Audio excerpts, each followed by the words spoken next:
एक सफल बकरी फार्म की कहानी सिर्फ बाड़े की मजबूती या चारे की गुणवत्ता से नहीं, बल्कि उन अदृश्य धागों से लिखी जाती है जिन्हें हम आनुवंशिकी या जेनेटिक्स कहते हैं। लेकिन अक्सर मुनाफे की दौड़ में एक किसान अनजाने में अपने ही पैरों पर कुल्हाड़ी मार लेता है, जिसे विज्ञान की भाषा में इनब्रीडिंग यानी अंतःप्रजनन कहा जाता है। कल्पना कीजिए एक ऐसे चरागाह की जहां एक ही बाप का बकरा अपनी ही बेटियों और बहनों के साथ पीढ़ी दर पीढ़ी संबंध बनाता है। पहली नजर में यह एक सस्ता और आसान तरीका लगता है, क्योंकि आपको बाहर से नया ब्रीडर बकरा नहीं खरीदना पड़ता। मगर यह बचत वास्तव में एक बहुत बड़े विनाश की दस्तक है। जब आप एक ही खून के जानवरों के बीच प्रजनन कराते हैं, तो प्रकृति का वो सुरक्षा कवच जिसे हम जेनेटिक डाइवर्सिटी कहते हैं, पूरी तरह से छिन्न भिन्न हो जाता है और बकरियों के शरीर में छिपे हुए वे हानिकारक और बीमार जीन सक्रिय होने लगते हैं जो सामान्य परिस्थितियों में दबे रहते थे। इनब्रीडिंग का सबसे पहला और दर्दनाक प्रहार मेमनों के जन्म पर होता है, जहां आप देखेंगे कि आपके फार्म पर अचानक से शारीरिक विकृति वाले मेमने पैदा होने लगे हैं। किसी के पैर टेढ़े हैं, किसी का जबड़ा छोटा है, तो कोई जन्म से ही अंधा या मानसिक रूप से कमजोर है।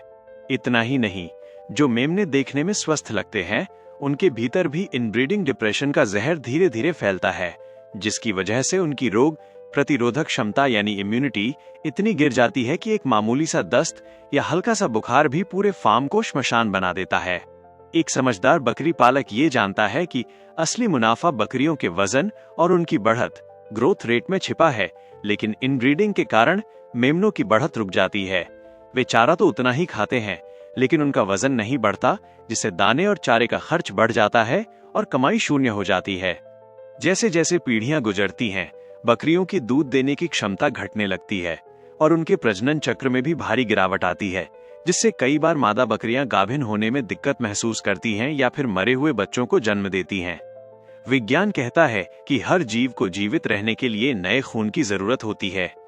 क्योंकि नया खून अपने साथ नई ताकत और बीमारियों से लड़ने की नई तकनीक लेकर आता है, जबकि इनब्रीडिंग उसी पुरानी और कमजोर याददाश्त को दोहराती रहती है, जो अंततः नस्ल को ही खत्म कर देती है। अगर आप अपने फार्म को एक मुनाफे वाली फैक्ट्री बनाना चाहते हैं, तो आपको इस खून के मेल के चक्रव्यूह को तोड़ना होगा और हर 2 साल में अपने मुख्य ब्रीडर बकरे को बदलना होगा या किसी दूसरे गांव या फार्म के बकरे से क्रॉस कराना होगा। याद रखिए, नस्ल की शुद्धता का मतलब अपनों में मिलन नहीं, बल्कि बेहतरीन गुणों का चयन है, क्योंकि जब आप प्रकृति के नियमों के साथ खिलवाड़ करते हैं, तो कुदरत उसका ब्याज समेत बदला लेती है और इनब्रीडिंग वो धीमा जहर है जो आपके पूरे निवेश को धीरे धीरे लील जाता है। एक जागरूक किसान वही है जो अपने जानवरों के कान के टैग और उनकी वंशावली का रिकॉर्ड रखे, ताकि भाई बहन या बाप बेटी का मिलन कभी न हो सके, क्योंकि विविधता ही जीवन का आधार है और यही आपके बकरी पालन के व्यवसाय को लंबी रेस का घोड़ा बनाएगी।